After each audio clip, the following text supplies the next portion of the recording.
আপু ভাইয়ারা এত সেরি রান্না শুরু করে দিয়েছি। আজকে সেরির জন্য এত ডিম ভুনা শুরু করে দিচ্ছি। অলরেডি ডিম ভুনা হয়ে আসতেছে, একটু শুকনা করে নিব। আর তো যেগুলো আলু, পেঁয়াজ, কাঁচা মরিচ, টমেটো এগুলো সব কুচায় রাখছি। এই তো ছোটো মাছ দিয়ে চচ্চড়ি করব, দেশি পুঁটি মাছটা ওটা চচ্চড়ি করে নেবো ঝাল ঝাল করে। আর তো ডিম ভুনা, এটাই আজকে সেরিতে হবে। এখন তো তাড়াহুড়ো লেগেছে, আপু ভাইয়ারা পরে ফিরে আসতেছে আবার। এই তো আপু ভাইয়ারা, আমি এখানে আলু, টমেটো, কাঁচামরিচ, পেঁয়াজ এগুলো ময় মশলা সব ভালো করে কষায় নিতেছি। জানি না কীভাবে কী রাঁধতেছি, মনের সুখে ভাবতেছি এখন অনেক ঝাল দিলে খাবো। তো দেখেন ডিম ভুনাতে কত পরিমাণ ঝাল দিছি।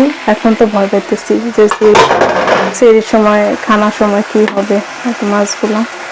তো এটাতে ওই রকম কাঁচামরিচও দিছি, আবার ঝালের গুঁড়াও দিছি, তাহলে জানি না তখন কি হবে। তাও ভালো করে কষাই নিতেছি, নিয়ে ওর ভিতরে দিয়ে দেবো মাছগুলোকে। মনে সুখে ভাবতেছি এখন ঝাল দিলে কত জানি মজা লাগবে, আবার সেই সময় বুঝবো কি হবে।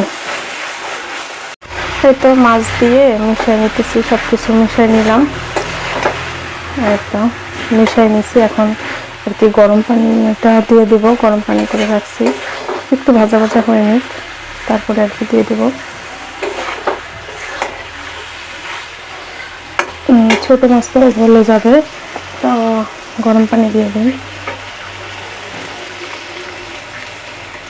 হয়তো আমি পরিমাণ মতো পানিটা দিয়ে দিচ্ছি, গরম পানি ছিল, গরম পানি করে নিচ্ছি, এটাই দিয়ে দিলাম। তো একবারে চচ্চড়ি করে নেব।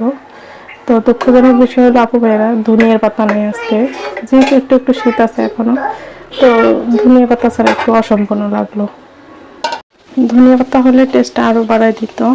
আর মনের সুখে তো তখন রান্না করলাম এত ঝাল ঝাল করে, আর এখন তো দেখে ভয় লাগতেছে।